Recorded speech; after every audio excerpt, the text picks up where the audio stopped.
Welcome to news Adda. Prakash Raj just asking answer లేదా? Social మీడియాలో సమాజాన్ని, వ్యవస్థలను, రాజకీయ నాయకులను ప్రశ్నిస్తూ జస్ట్ ఆస్కింగ్ హ్యాష్ ట్యాగ్ తో నీతులు చెప్పే ప్రకాష్ రాజ్ ఇప్పుడు తీవ్రమైన చట్టపరమైన, నైతికపరమైన ఒత్తిడిలో కూరుకుపోయారు.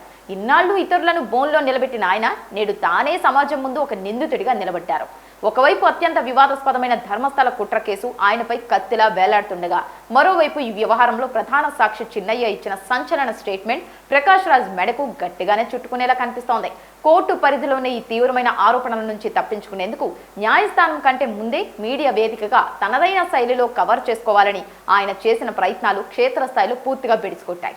ధర్మస్థల వివాదం ఇలా ఉండగానే తాజాగా ఆయన 4 వేర్వేరు దక్షిణ భారత రాష్ట్రాలలో అక్రమంగా ఓటర్ ఐడి కార్డులు కలిగి ఉన్నారంటూ Bengaluru magistrate court non bailable warrant జారీ చేయడం ఆయన చట్టపరమైన ఇబ్బందులను రెట్టింపు చేసింది.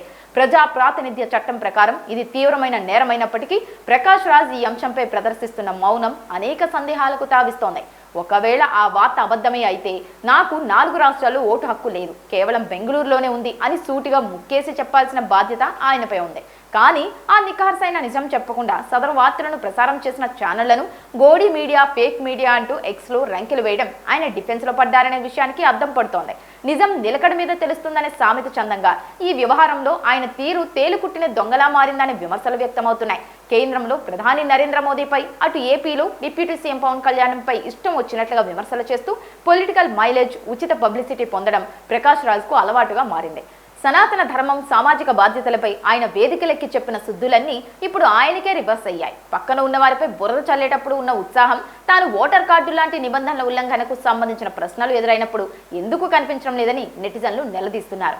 ఇతరులను వేలెత్తి చూపించే ముందు మన చేతులు ఎంతవరకు శుభ్రంగా ఉన్నాయో చూసుకోవాలనే కనీస సూత్రాన్ని ప్రశ్నించే గళం విస్మరించిందనే కామెంట్లు సోషల్ మీడియాలో వ్యూవర్స్ నుంచి వ్యక్తమవుతున్నాయి. ప్రజాస్వామ్యంలో ప్రశ్నించే హక్కు ఎంత ఉందో సమాధానం చెప్పాల్సిన జవాబుదారీతనం కూడా అంతే ఉంది. ప్రకాష్ రాజ్ తనపై వచ్చిన ఆరోపణలకు సరైన ఆధారాలతో సమాధానం చెప్పలేక తనే తిరిగి ప్రశ్నించే వారిని, మీడియా సంస్థలను, అమ్ముడుపోయిన మీడియాని నిందించడం ఆయన చేతకాని తనానికి పరాకాష్ట అని విశ్లేషకులు ఎద్దేవా చేస్తున్నారు. ఒక సెలబ్రిటీగా సమాజానికి ఆదర్శంగా ఉండాల్సింది పోయి కోర్టును సమన్లను సైతం ఖాతరు చేయకుండా వరుసగా నాన్ బెయిలబుల్ వారెంట్లు తెచ్చుకోవడం న్యాయ వ్యవస్థను కించపరచడమే అవుతుంది. ట్విట్టర్ వేదికగా జస్ట్ ఆస్కింగ్ అంటూ స్క్రిప్టులు రాయడం వేరు, న్యాయస్థానం ముందు నిలబడి బోనులో సమాధానం చెప్పడం వేరే అనే కఠిన సత్యాన్ని ప్రకాష్ రాజ్ గుర్తించాల్సిన సమయం వచ్చింది.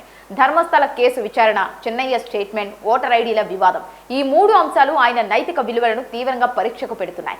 ఇకనైనా సోషల్ మీడియాలో నీతులాపి చట్టానికి గౌరవం ఇచ్చి కోర్టు ముందు తన నిర్దోషిత్వాన్ని నిరూపించుకోవాలని, లేని పక్షంలో సమాజం ముందు ఆయన ఒక పొలిటికల్ ట్రోలర్గానే మిగిలిపోయే ప్రమాదం ఉంది.